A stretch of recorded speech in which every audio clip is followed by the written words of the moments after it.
Vamos então estudar a Bíblia. O título é estranho, né? A gaiola, mas não tem problema. Nós vamos ver o que significa isso. Antes de estudarmos a Bíblia Sagrada, sempre devemos pedir a orientação do Espírito Santo. Foi ele que inspirou os profetas da Bíblia. Por isso eu vou pedir ao pastor Rafael que ore conosco, pastor, por favor. Nosso Deus, ao meditarmos na Tua Palavra, no nosso guia de ensino, pedimos que o Senhor abra os nossos olhos, os nossos ouvidos e o nosso coração para aquilo que o Senhor tem para nos dizer. Amém. Abençoa, Senhor, cada telespectador que nos acompanha nesse momento. Que eles também recebam a Tua bênção e a Tua proteção, em nome de Jesus. Amém. Amém. Amém. Bom, falar sobre a gaiola, pastor Samuel, às vezes a pessoa vai para uma situação que parece que ele está presa. Não tem saída. Ele olha para frente, olha para um lado, olha para outro, fala assim, mas o que eu faço agora? Parece que não tem solução. Na frente está um abismo, de um lado está um barranco, do outro lado está uma fera, né? E às vezes a pessoa sente até, vem na sua mente que Deus que causou isso. Como é que a gente poderia comentar a respeito dessa situação de beco sem saída que às vezes a gente se encontra? Eu diria, Jonathan, que algumas circunstâncias dessas, as quais muitas vezes o ser humano se encontra, às vezes é provocado por decisões e escolhas erradas. Nem sempre tem que ver diretamente com, diríamos, a direção de Deus ou a guia do Espírito Santo levando ele a essa circunstância. Às vezes escolhas erradas que fazemos nos levam a becos sem saída. No entanto, como nós vimos nessa semana, a Bíblia apresenta que às vezes Deus, na maneira dele lidar com o ser humano no contexto do pecado, a fim de burilar o seu caráter, de purificar o ser humano do pecado, às vezes ele conduz o ser humano a algumas provas, a fim de que esse processo ele aconteça. Por isso que o texto da lição aqui em Pedro diz, se necessário for. Então, quando é necessário, e a própria ideia que nós estamos estudando esse trimestre do ouvires, o ouro, para que ele realmente tenha valor, ele tem que passar pelo fogo.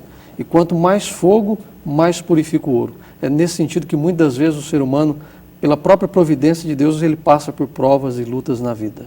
Não, inclusive eu fico pensando que algumas pessoas têm umas histórias tão sofridas. Um missionário que foi para um campo difícil, tipo uma região da África, uma região da Amazônia, ele quando conta a história dele, todo mundo fica assim, né? Agora, se ele falasse o tempo que ele passou ali na região do Morumbi, né? Ou num bairro nobre, o tempo que ele passou ali na Barra da Tijuca, no Rio de Janeiro, parece que aí não é tão atraente. Porque é muito perto de nós, né, da nossa cultura, mas que também não deixa de ser uma gaiola. Às vezes, quando nós vivemos situações difíceis, a gaiola, que é o tema dessa semana, fala sobre situações complicadas, situações adversas. Sim. Situações onde nós não gostamos. Não gostaríamos de estar e muitas vezes não gostaríamos de viver, mas infelizmente essas situações difíceis e complicadas às vezes batem a nossa porta de maneiras inesperadas. Podemos estar sorrindo num momento e tristes no outro, podemos nos alegrar num dia e chorar no outro. Hoje pode nascer o sol e amanhã um terrível temporal.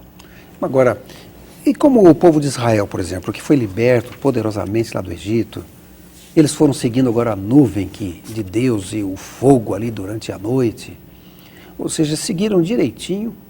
Aí entram naquele deserto medonho, mas não tinha outra maneira. Para chegar a Canaã tinha que passar o deserto. Só que o caminho era diferente, mas confiaram em Deus. E Deus os guiou por um cânion, hoje creio que seja um cânion chamado Vadi Vatir. E chegaram finalmente, de acordo com o que alguns arqueólogos creem, na praia de Noveiba. A praia de Noveiba, de um lado é um paredão. Para trás é o cânion. E para o norte havia um forte egípcio. É de se perguntar por que Deus trouxe a gente nesse lugar, né, pastor Rafael? E às vezes nós podemos nos questionar também pelas situações difíceis que passamos. Mas eu entendo, Jonathan, que Deus, como disse o Samuel, nos leva a situações onde o ser humano aprende a depender inteiramente e exclusivamente dele. E foi o que Deus estava querendo ensinar para o povo de Israel ali. Ali, eles não deveriam confiar nos meios, nas estratégias, nas ferramentas humanas. Mas, naquele momento, Deus queria desenvolver neles um ensino, que talvez as palavras por si só não fossem suficientes.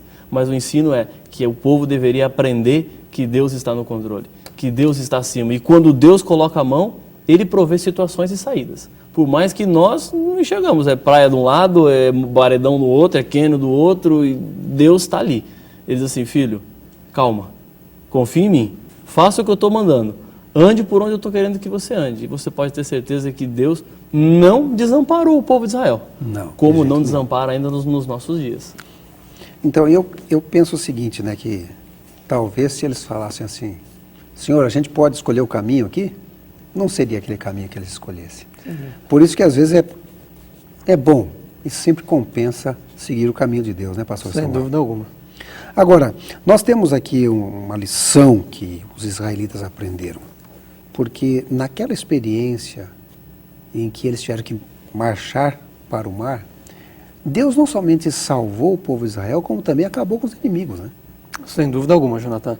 Nós percebemos aqui alguns princípios do porquê das provações, do porquê do crisol, por que Deus permite ou até dirige certas circunstâncias assim. Primeira coisa tem que ver com essa dependência, levar-nos a aprender a depender de Deus. O povo talvez não teria clamado a Deus se não fosse a própria circunstância a qual eles se encontravam. Então, nos levar a buscar a Deus, depender de Deus, isso nos leva a desenvolver a fé. A fé ela não cresce de outra maneira que não seja quando ela é exercitada.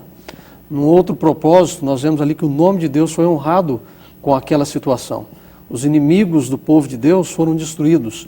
Então, aquela circunstância tinha que ver com o fato de que Deus seria glorificado, honrado no decorrer de como as coisas iriam se proceder. E eu ainda diria, Jonathan, que há um outro aspecto, talvez mais importante de tudo, é que as provas, é que no meio da situação de prova, quando vem a tempestade, a gente não consegue olhar além das nuvens, da escuridão, da gaiola.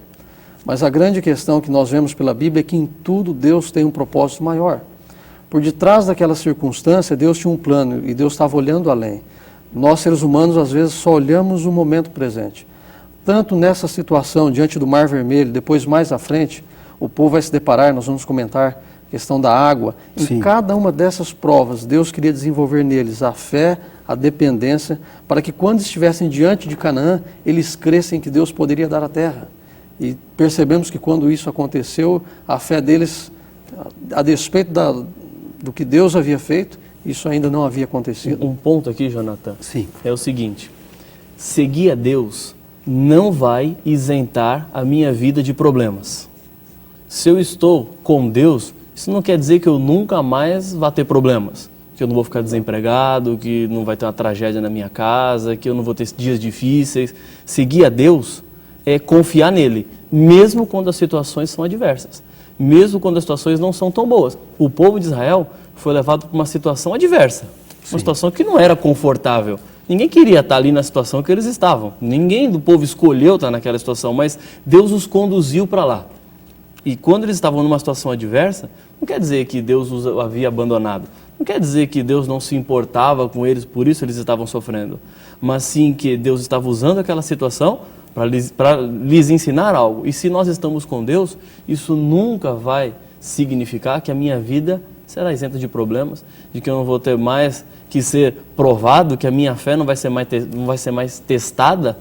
Longe disso, a fé continua sendo testada assim. A cada dia, a cada minuto, a cada hora, a cada segundo, sempre a nossa fé vai ser testada, porque existem situações difíceis nessa vida. Sim, porque afinal de contas, logo depois que eles passaram o Mar Vermelho, eles se depararam com o outro deserto, né? E nesse deserto, eles caminharam 3 dias sem água. Agora, uma multidão daquela sem água, que a água é vital, né? É terrível. E quando finalmente encontram água, a água não prestava. Olha, às vezes a fé é provada mesmo, mas 3 dias sem água não é muita aprovação, não, pastor Samuel? Olha, para nós já é difícil, né, Jonathan? Num contexto de um clima ameno, mesmo assim, não seria fácil ficar 3 dias sem beber água. Imagina toda essa multidão, num calor terrível do deserto. Então, eles não era sem razão que eles estavam realmente bastante preocupados, porque a própria vida estaria em risco diante da falta de água. Um bem, uma necessidade básica. Aí isso sugere a pergunta, será que nem mesmo aquilo que realmente é uma necessidade, às vezes, Deus pode permitir que isso venha a faltar? Na verdade, aqui nós percebemos que Deus ia prover a solução ali para eles, e mais uma vez Deus estava permitindo essa situação para provar a fé deles, desenvolver neles confiança em Deus. Agora, um dos aspectos, quando na nossa vida nós em algum momento também somos levados a experimentar uma água amarga, ou seja, quantas situações difíceis, Sim, é verdade. tristeza, pesar, às vezes nós provamos dessa água. Agora, a grande certeza que temos é que Deus pode transformar a água amarga em água doce ou água saudável. E um dos aspectos que eu diria, Jonathan, o povo aqui, no momento que eles começam a clamar, porque aqui nós estamos falando de água amarga e mais na sequência, há um momento que eles nem água sequer encontraram. E nessa hora eles chegaram a questionar a própria presença de Deus com eles. Às vezes nós achamos que Deus só está conosco quando tudo vai bem.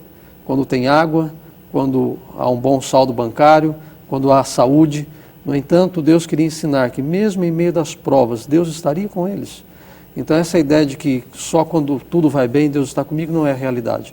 Deus não nos promete livrar das provas, de momentos difíceis, de amargura, mas no meio desses problemas, dessas circunstâncias, Deus vai estar conosco, como estava com o povo naquela ocasião. E veja, Jonathan, que é interessante essa história aqui, porque Deus vai conduzindo de uma forma surpreendente, porque o povo passa o mar, e a coluna vai guiando o povo, a coluna vai dizendo para onde eles têm que ir.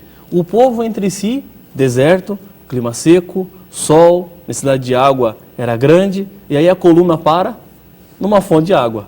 E o povo deve ter comemorado. Está aqui a solução do nosso problema, olha que beleza, olha onde Deus nos trouxe, a água que nós precisávamos.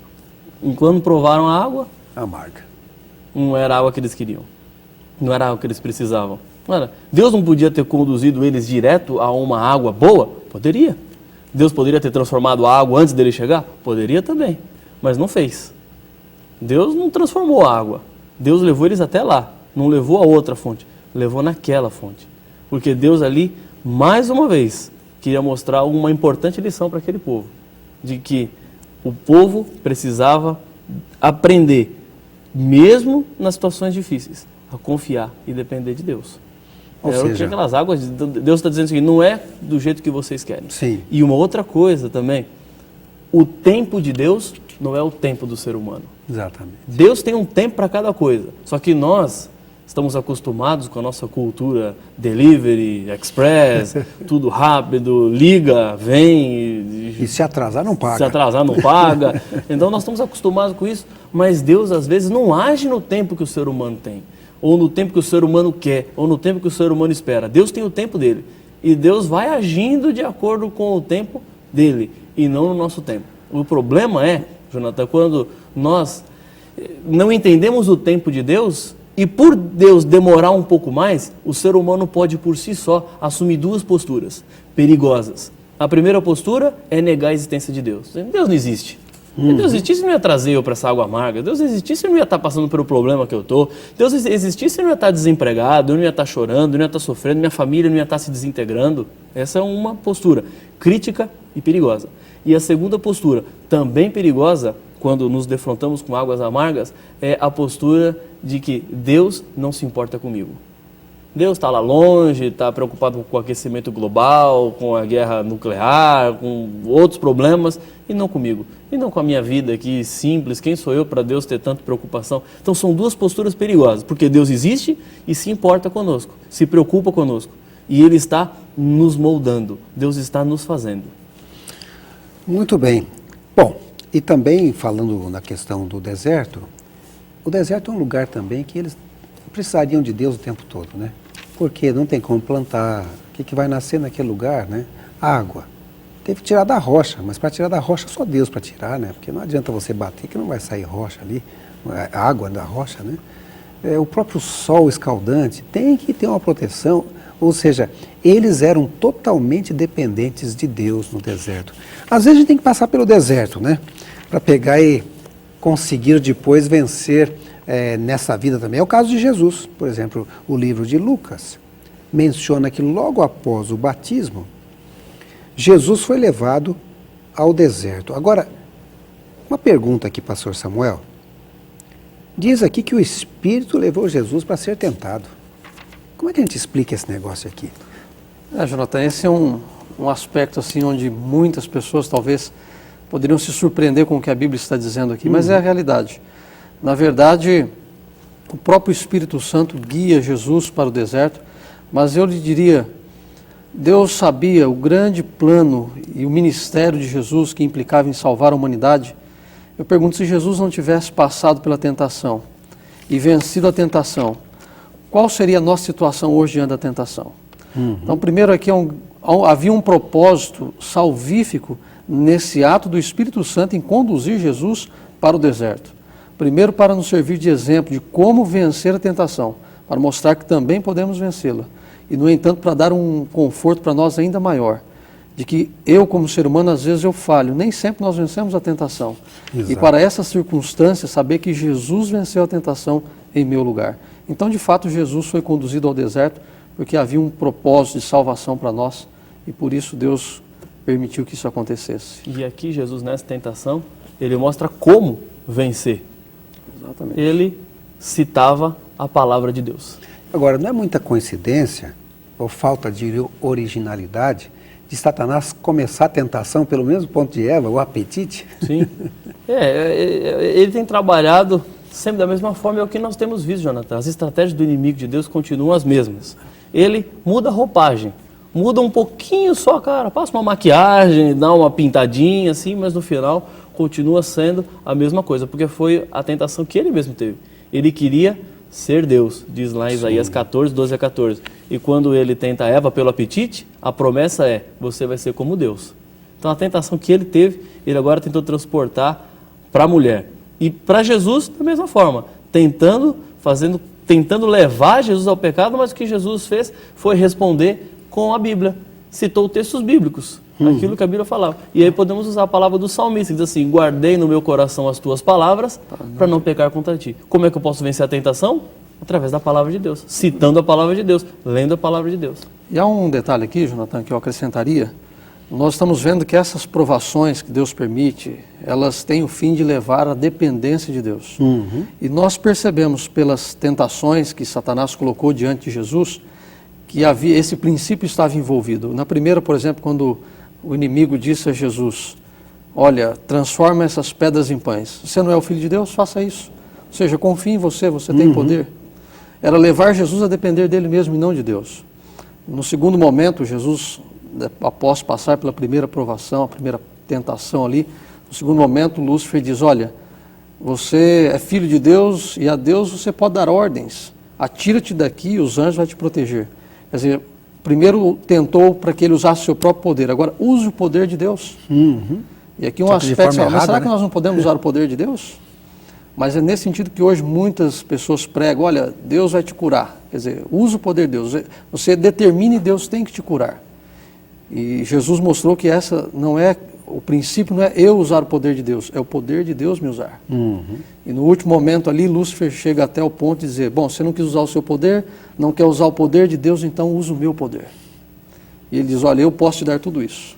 E nós somos tentados dessa mesma forma, muitas vezes a depender de nós mesmos para resolver os problemas, às vezes a usar o poder de Deus e achar que Deus tem que me livrar daquela circunstância, como o Rafael disse, bom, eu sou um cristão, então eu não posso ficar doente. Ou por outro lado, até quando a gente usa o poder do inimigo para se dar bem na vida, quando a gente mente, quando engana, quando passa por cima das pessoas. Então, o princípio da tentação aqui é esse, nós podemos vencer como Jesus venceu. Jesus era Deus e foi provado. E assim somos nós também, provados. Agora, tem um texto de Tiago 1, verso 13, que é bom deixar claro, porque ali diz que Deus nunca tenta ninguém. Porque o tentador não é Deus, né, pastor Rafael? Não. Deus não é o causador. Deus, ele tem um caráter permissivo. Ele permite para que nós aprendamos, para que sejamos moldados. Dá liberdade. Mas ele não é o agente causador. Eu estava lendo esses dias uma história de Michelangelo, um grande artista do passado, e fizeram uma pergunta uma vez para Michelangelo, fizeram assim, como é que você consegue fazer as suas esculturas? E ele respondeu de uma forma muito simplista, porque para ele era muito simples, era muito fácil. Ele falou assim, não, é simples. Eu pego um pedaço de pedra, imagino o que quero fazer e tiro os excessos. Para ele era simples tirar os excessos e chegar nas esculturas na perfeição que chegava, na maneira como ele esculpia. Então é mais ou menos o que Deus faz conosco. Nós somos, Jonathan, uma pedra bruta. E Deus olha e vê aquilo que podemos ser. E é através dessas situações difíceis que Ele permite, Deus vai nos moldando. Vai tirando os excessos, para que atinjamos a imagem e a forma que Deus quer e espera de cada um de nós.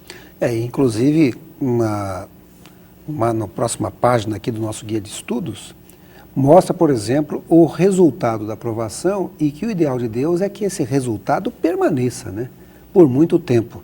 Porque aqui diz que o resultado das nossas provações, de acordo com 1 Pedro 1, 6 e 7, é mostrar que a fé é genuína e que ela permaneça, não é isso? Exatamente. Bom, vamos falar um pouquinho então desse legado permanente. A fé ela tem que ir crescendo cada vez mais, porque o povo de Israel parece que em alguns momentos tinha umas vaciladas, pastor Samuel. Pois é, Jonathan, como a gente percebe, Deus estava trabalhando justamente para fazer a fé crescer. Agora, a fé não cresce se ela não é exercitada. E quando é que nós exercitamos a fé? Quando está tudo bem? Quando não há problemas? É justamente o contrário, é na luta, é nas dificuldades, nas provações que nós somos chamados a desenvolver a fé. Eu vivi uma experiência na prática do que é isso, Jonathan. Hoje eu tenho um garoto de 3 anos, mas quando meu filho nasceu, ele nasceu prematuro. O Marlon nasceu de 7 meses e houve sérias complicações. Demorou-se demais para realizar o parto e quando ele nasceu, os médicos entendiam que era muito difícil que ele viesse sobreviver. Ele não tinha nem 5% de chance que isso acontecesse. Era o primeiro filho, imagina eu e a esposa, o quarto tudo preparado, e a gente sofreu muito com aquilo. A gente tentava entender por que Deus está permitindo isso. E nessa circunstância, o meu filho, sem possibilidades humanas de sobreviver, ali na UTI, com aparelhos ligados, naquela noite, eu passei uma noite buscando a Deus, orando a Deus para que Ele pudesse intervir. Quando falta possibilidade humana, e que eu vejo que o meu recurso, o dinheiro que havia, nada poderia resolver e curar o meu filho. E a única coisa que nós podemos fazer naquele dia foi orar. E oramos a noite toda. A igreja orou. E hoje o Marlon tem 3 anos, tem muita saúde. Essa experiência desenvolveu em nós fé, dependência de Deus. E é exatamente, e os resultados são duradouros. Uma vez provado, essa fé, ela nos fortalece para outros momentos da vida. É uma lógica que, diferente do raciocínio humano. Paulo chegou uma vez a dizer o seguinte: quando eu sou fraco, é que sou forte. Fraco aos olhos humanos, mas forte aos olhos de Deus. Porque é na fraqueza humana que nós conseguimos buscar a dependência de Deus, buscar a ajuda de Deus, o auxílio de Deus, que é o grande resultado das provações e dos dias difíceis que nós passamos. É para nós nos apegarmos mais com Deus e buscarmos mais dele, ajuda e forças para passarmos pela tribulação. A pergunta número 7, 1 Pedro 1, 6 a 9, diz aqui que o alvo de nossa fé é a salvação. E eu fico pensando, a fé é uma constante, porque parece que mesmo na época de Adão eles tiveram que ter fé, mesmo na época não tinha pecado, né, pastor? Sim. O princípio bíblico é de que nós somos salvos pela fé. Então a salvação em todos os tempos, ela dependeu da salvação pela graça mediante a fé. Por isso Deus trabalha para desenvolver no ser humano, no homem pecador, a fé, a confiança em Deus.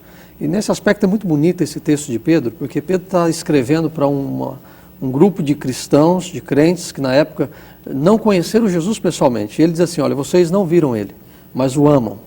Vocês não estão vendo agora, no meio da prova, mas creem nele.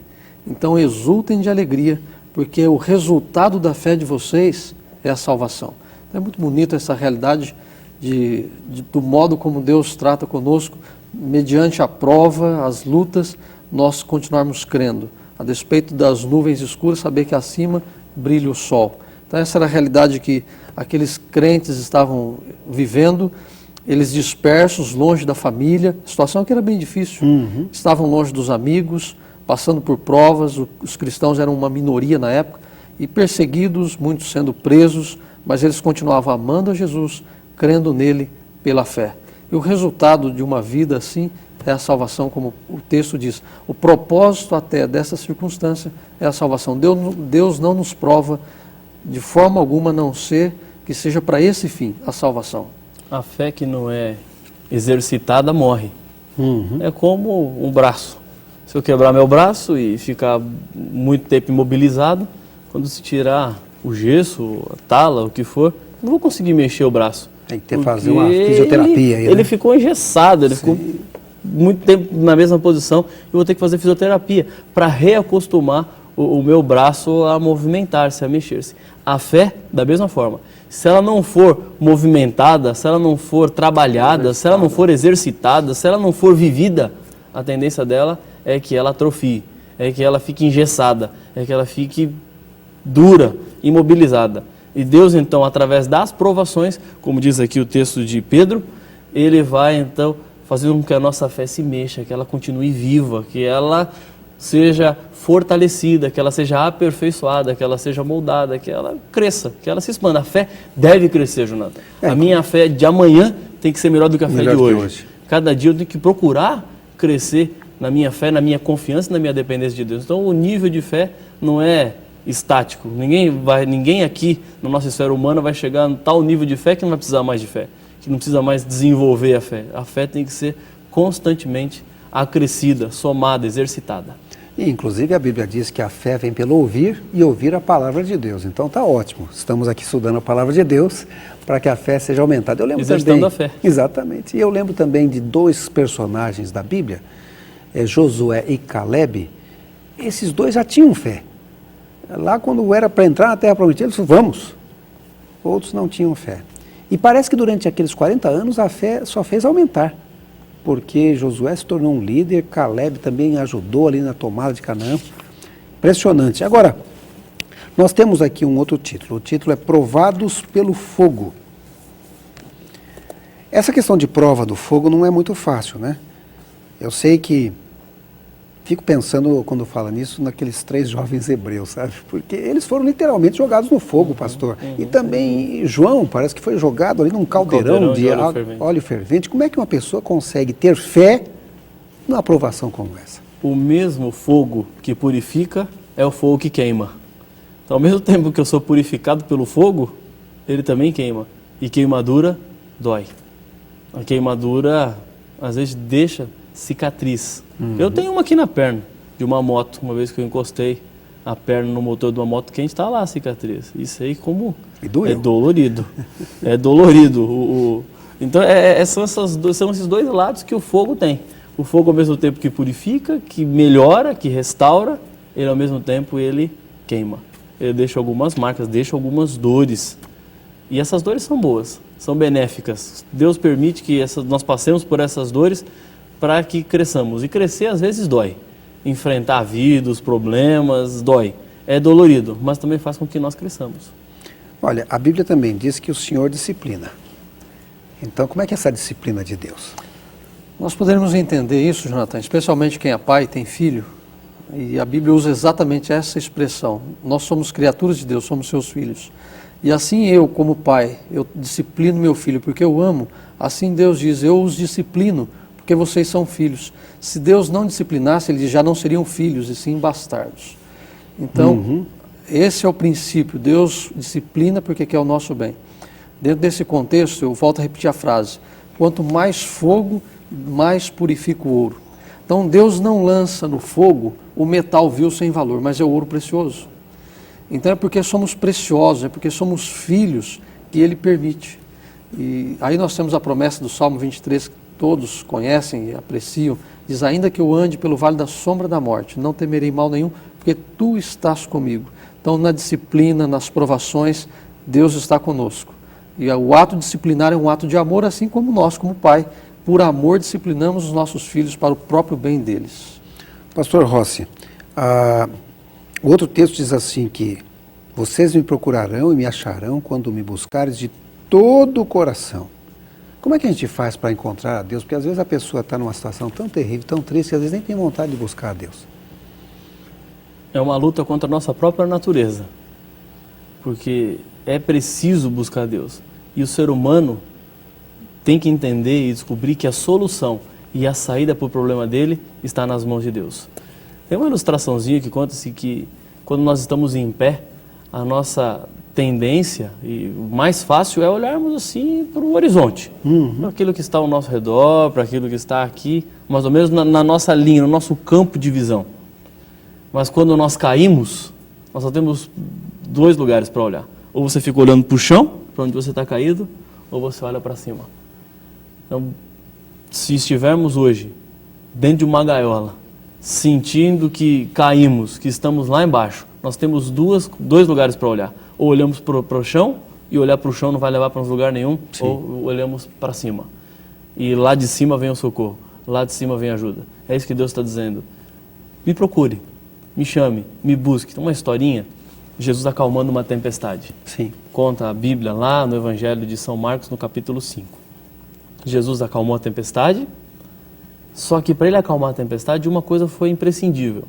Os discípulos lutavam contra a tempestade, alguém descobriu que Jesus não estava ajudando, foram procurar Jesus e ele estava dormindo. E aí, Jesus, estamos aqui à beira da morte, o senhor não está preocupado?